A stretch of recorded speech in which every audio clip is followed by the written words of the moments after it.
থেকে জেগে ওঠার পর এই দোয়া পড়ব।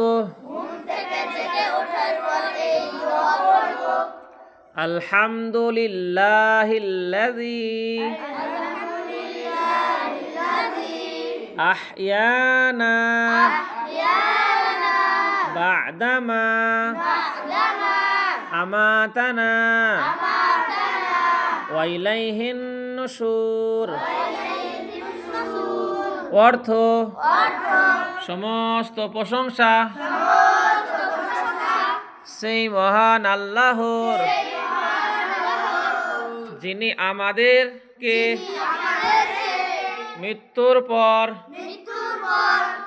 পুনরায় জীবন দান করেছেন এবং সবাইকে